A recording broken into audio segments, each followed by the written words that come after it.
এই গল্পের সমস্ত চরিত্র কাল্পনিক। বাস্তবের সাথে এই গল্পের কোনো মিল থেকে থাকলে তা নিতান্তই কাকতালীয় ও অনিচ্ছাকৃত।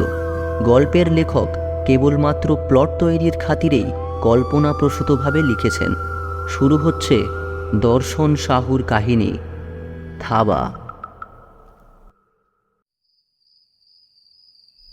গৌরীপুর মোড়ে বাস থেকে নেমে ভীষণ অবাক আর হতভম্ব হয়ে পড়লাম। দেখি সকল দোকানপাট বন্ধ হয়ে গেছে, তার উপর কোথাও কোনো জনমানবের চিহ্ন মাত্র নেই। হাতের ঘড়ির দিকে তাকাতেই আমি চমকে উঠলাম। রাত প্রায় 11:30 বাজে।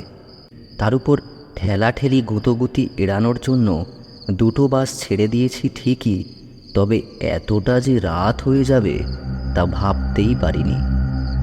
হয়তো অতটা অবাক হতে হতো না যদি দীর্ঘ এ পথটা বাসের মধ্যে আরামে ঘুমিয়ে ঘুমিয়ে না কাটাতাম। তা যাই হোক, গৌরীপুর মোড় থেকে মিনিট 30 সাইকেল জার্নি করলেই 3-4টে ছোট গ্রাম ও একটা বিরাট নির্জন ফাঁকা মাঠ পেরিয়ে আমার গাঁয়ের দেখা মেলে। গৌরীপুর মোড় থেকে ডানহাতি রাস্তাটায় হনহনিয়ে ঢুকে পড়লাম আমি। ইঁট বিছানো এই পথটাই সীতাগঞ্জ। এর সামনে দুটি শাখায় ভাগ হয়ে গেছে, আর তারই একটা ছুটে গেছে আমার গাঁয়ের দিকে। ডানহাতি রাস্তাটা ধরে কিছুটা হাঁটার পর বাঁ পাশে একটা ছোট্ট বাড়ির বন্ধ দরজার সামনে দাঁড়িয়ে পড়লাম। লোহার টিন বাঁধা সে দরজা। দরজার ওপরে দেওয়ালে বাংলায় মোটা মোটা অক্ষরে লেখা, সাইকেল জমা রাখা হয়। এটা বুড়ো পরেশ সেনের বাড়ি। যারা কাজকর্ম, লেখাপড়া ইত্যাদির তাগিদে গাঁ ছেড়ে শহরের দিকে যায়, তারা প্রায় সকলেই এখানে তাদের সাইকেল বা মোটর সাইকেলগুলো জমা রেখে যায়। ভাড়া খুবই কম, সাইকেল প্রতি 5 টাকা আর মোটর সাইকেল 10 টাকা। বাড়ির টিনের দরজায় কয়েকবার সজোরে আঙুলের টোকা দিলাম, কিন্তু কোনো সাড়া মিলল না। শীতের ঠান্ডা হাওয়া দাঁতে দাঁতে কাঁপুনি ধরাচ্ছিল। মাথার মাফলারটা তাই আরও শক্ত আর কায়দা করে বেঁধে নিলাম। হাতের তালু দুটো ঘষতে ঘষতে ডাক দিলাম, কাকু, দরজাটা খুলুন, সাইকেলটা নেব তো। তারপর আরও কয়েকবার আঙুলের টোকা দিলাম, তাও কোনো কাজ হলো না। খুড়তুতো এক দাদাকে ফোন করার জন্য পকেট থেকে মোবাইলটা বের করে দেখি বেচারি খিদে পেটে কেঁদে কেঁদে কখন ঘুমিয়ে পড়েছে। এক বিরক্তিসূচক শব্দ করে দরজার দিকে ফিরে দাঁড়ালাম। দেখলাম ওপারে একটা কুঁজো কালো মূর্তি অন্ধকার ঠেলে দরজার দিকেই এগিয়ে আসছে। কিছুটা সামনে আসতেই লোকটার হাতের হ্যারিকেনের মৃদু আলোয় তাকে স্পষ্ট চিনতে পারলাম। হ্যাঁ, দোকানি পরেশ সেন। এতক্ষণে আশ্বস্ত হলাম। মনের অনেক দুশ্চিন্তা দূর হলো, মাথাটাও খানিক হালকা হলো যেন। বুড়ো পরেশ সেন হ্যারিকেনটা উঁচিয়ে ধরে আমার মুখখানা ভালো করে কয়েকবার দেখে নিয়ে কাঁপা কাঁপা গলায় বলে উঠল, ওহ, তুমি? তাই এত রাত অবধি কোথায় থাকো বাবু? আমি তেমন কিছু না বলে শুধু একটু হ্যাঁ হো দিয়ে তার পিছু পিছু ঘরে এসে ঢুকলাম। বুড়োর সারা শরীরটা কালো মোটা আরামদায়ক চাদরে ঢাকা, মাথায় মাংকে টুপি, পায়ে একজোড়া ছাল ওঠা কালো বুট, আর চোখে সেই চেনা মোটা ফ্রেমের চশমাটা। কয়েক সেকেন্ড বাদে টর্চ হাতে দরজার বাইরে বেরিয়ে এসে সাইকেলে চড়ে বসলাম, আর তৎক্ষণাৎ বাড়ির মোটা লোহার দরজাটা সশব্দে বন্ধ হয়ে গেল।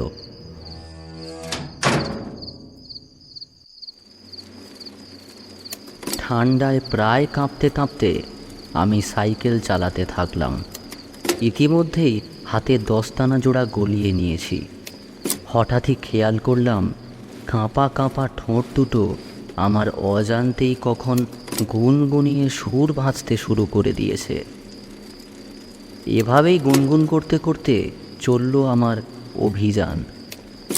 তা প্রায় 15-20 মিনিট সেভাবেই যাওয়ার পর হঠাৎ যেন আবহাওয়ার হালকা পরিবর্তন অনুভব করলাম। ঠান্ডাটা বোধ হয় এবার একটু বেশি হুল ফোটাচ্ছে।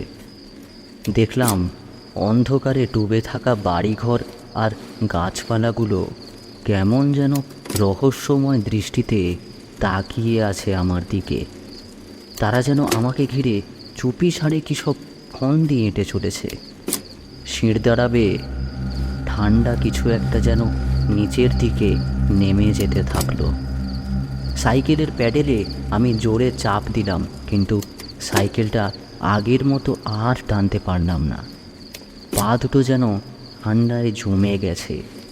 মনে হলো সাইকেলের পেছনে কেউ যেন গোটা হিমালয় পর্বতটাকে বেঁধে দিয়ে গেছে, আর আমি কেতরে কেতরে সেটাকে টেনে নিয়ে চলেছি। প্রচণ্ড ভয়ে শরীরের ভারসাম্য হারিয়ে ফেললাম। আরও একবার সাইকেলের গতি বাড়ানোর ব্যর্থ চেষ্টা করলাম, আর ঠিক তখনই আমার ঠান্ডা দেহের বাম কাঁধে এক হিমশীতল হাতের হাবা এঁটে বসল। সাথে সাথে আমি বীভৎস এক চিৎকার করে সাইকেল থেকে গড়িয়ে পড়লাম।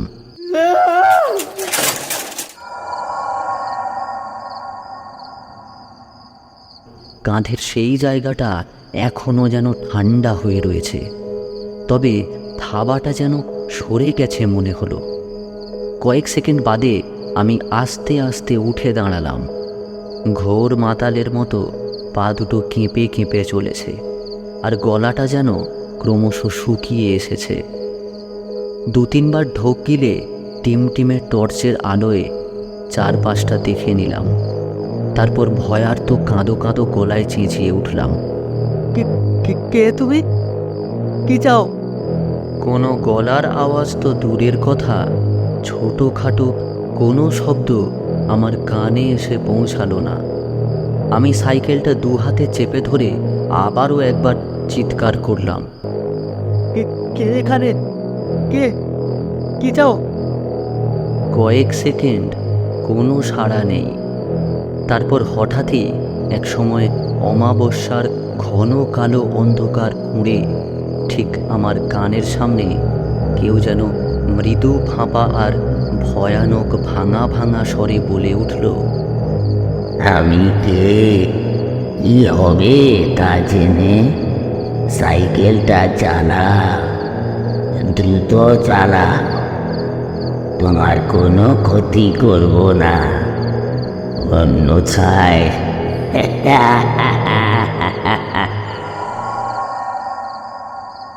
তার মুখের ঠান্ডা বাতাস আমার এক কান দিয়ে ঢুকে অন্য কান ফুঁড়ে বেরিয়ে গেল, আর বীভৎস এক দুর্গন্ধে সারা গা গুলিয়ে উঠল।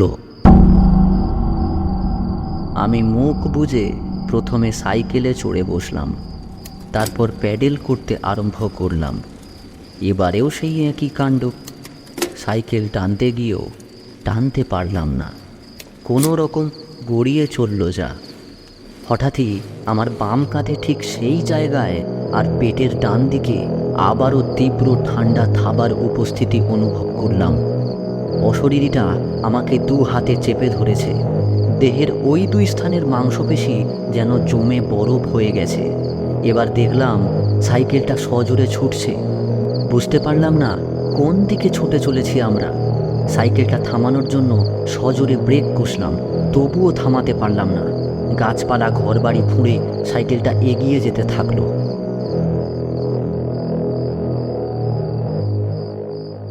এক সময় সাইকেলটা 3 মাথা রাস্তার মোড়ে এসে পড়ল। আমি চিনতে পারলাম সেই রাস্তা। এটাই তো সীতাকুঞ্জ মোড়। মোড়ের বাম হাতি রাস্তাটায় নামলেই আর 10-15 মিনিটের পথ। প্রথমে পড়বে সেই ফাঁকা মাঠ, তারপরই আমার গ্রাম।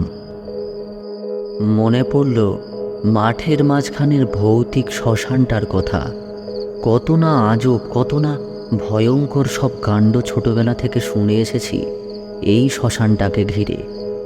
গায়ের লোকেদের বলতে শুনেছি ওই শ্মশানে গভীর অমাবস্যার রাতে নাকি সারা রাত জুড়ে চলে ভূতেদের তাণ্ডব। তারা পথিককে ভুল পথে চালিত করে মজা দেখে, আর তাদের থলির ভেতর থাকা খাবার দাবার ফলমূল সবই আত্মসাৎ করে ফেলে।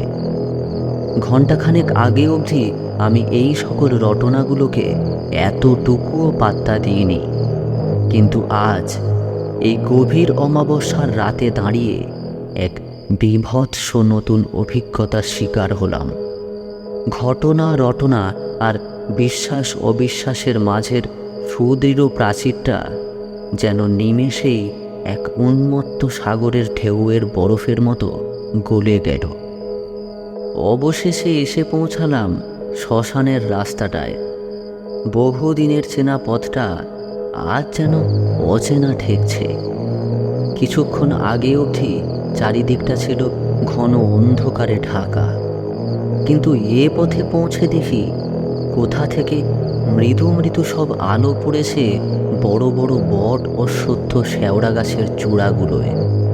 কি বীভৎস গা ছমছমে সে আবহাওয়া! কোনো একদল অশরীরী অতিথির অপেক্ষায় শ্মশানটা যেন সেজে গুজে বসে রয়েছে। সাইকেলের কেরিয়ার জুড়ে বিরাজমান শরীরটা তখন আর অতটা ভীতি সঞ্চার করছিল না। তার ঠান্ডা হাতের থাবাটাকেও আমার দেহে মানিয়ে উঠেছিল। মনে মনে ভাবলাম, একবার এই মাঠ পেরোতে পারলে বাঁচি। পেছনের অশরীরীটা কোথায় চলেছে?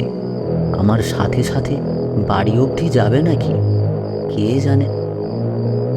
এই সব ভাবতে ভাবতেই হঠাৎই এক জোরালো ঠেলা খেয়ে আমি সাইকেল থেকে ছিটকে রাস্তা দিয়ে গড়িয়ে পড়লাম শ্মশানের উল্টো দিকের নিচু মাঠে। মাঠের মাঝে চিত হয়ে পড়েই দেখলাম রাস্তার পাশে ঝুলে থাকা বটের ডালটা ধরে কেউ যেন হুড় হুড় করে গাছে চড়ে বসল।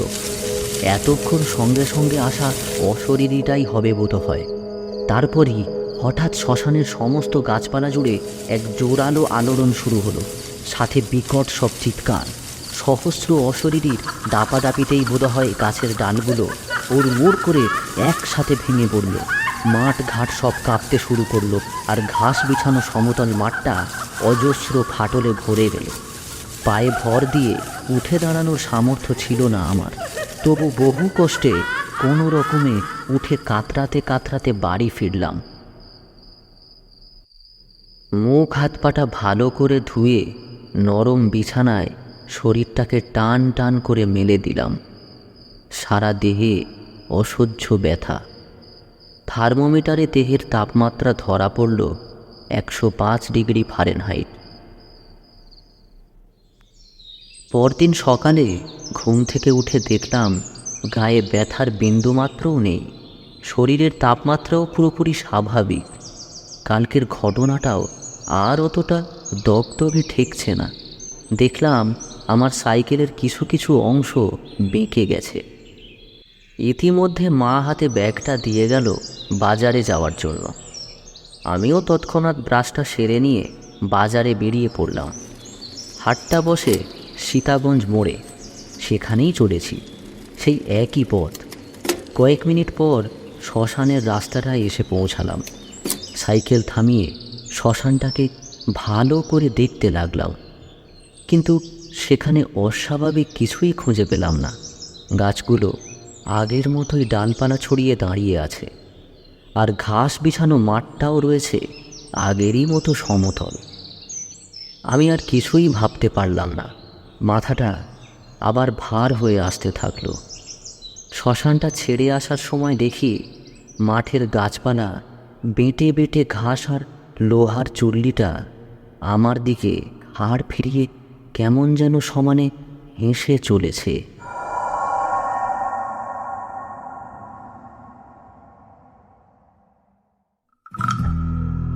তাহলে কেমন লাগলো আজকের গল্প কমেন্ট করে জানাতে ভুলবেন না। আর এই রকম গল্প নিয়মিত পেতে অবশ্যই চ্যানেলটিকে সাবস্ক্রাইব করে বেল আইকনে থাকা অল অপশানে ক্লিক করে দেবেন। নিজে তো শুনছেনই, বন্ধু বান্ধব ও আত্মীয় স্বজনদেরও জানান আমাদের গল্পের কথা, যাতে তারাও উপভোগ করতে পারে আমাদের প্রতিটি গল্প। আজকের মতো এতটুকুই। আপনাদের সাথে খুব শীঘ্রই দেখা হচ্ছে নতুন গল্পে। ততক্ষণ stay tuned and do not forget to like, share and subscribe to our YouTube channel and click the bell icon for notifications. ভালো থাকবেন। শুভরাত্রি।